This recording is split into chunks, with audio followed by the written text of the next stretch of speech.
बाथ्राया मा मिथिगौ ना BPF निफ्राय गोख्रोङै शुद्ध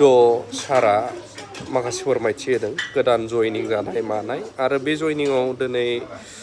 नोंथांमोना नुनो मोनखादों जानांगौ डक्टर सांग्रां ब्रह्म बिथां सार जाय आगु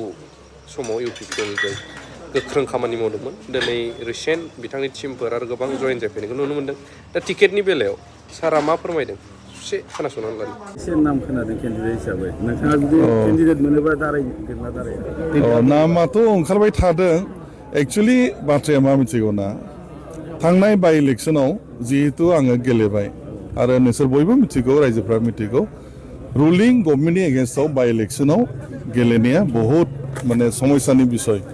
थेवबो भटारफोरखौ इन्टेक लाखिनो थाखाय गेलेदों आरो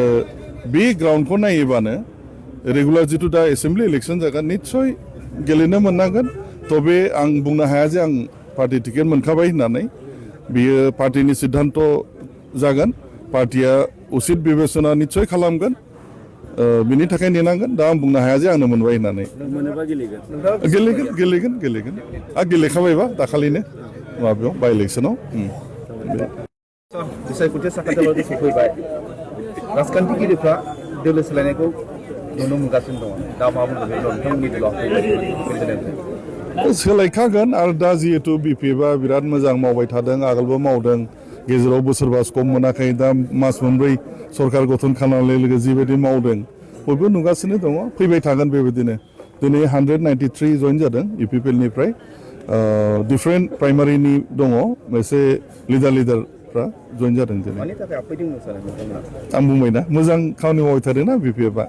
BPFखौनो बयबो सापर्ट खालामगासिनो दङ दा फैगौ एसेम्बलि इलेक्सनाव नैबे सिटनि समाव नोंथांनि एसे नाम खोनादों केन्डिडेट हिसाबै नोंथाङा जुदि केन्डिडेट मोनोबा दारायगोन ना दाराया नामाथ' ओंखारबाय थादों एक्चुअलि बाथ्राया मा मिथिगौ ना थांनाय बाइ इलेक्सनाव जिहेतु आङो गेलेबाय आरो नोंसोर बयबो मिथिगौ रायजोफ्रा मिथिगौ रुलिं गभर्नमेन्टनि एगेन्स्टआव बाइ इलेक्सनाव गेलेनाया बहुत माने समस्यानि बिसय थेवबो भटारफोरखौ इन्टेक लाखिनो थाखाय गेलेदों आरो बे ग्राउन्डखौ नायोबानो रेगुलार जितु दा एसेम्बलि इलेक्सन जागोन निस्सय गेलेनो मोननांगोन तबे आं बुंनो हाया जे आं पार्टि टिकेट मोनखाबाय होननानै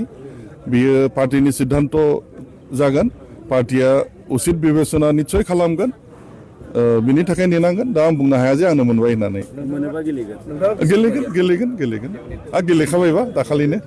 माबायाव बाइ इलेक्सनाव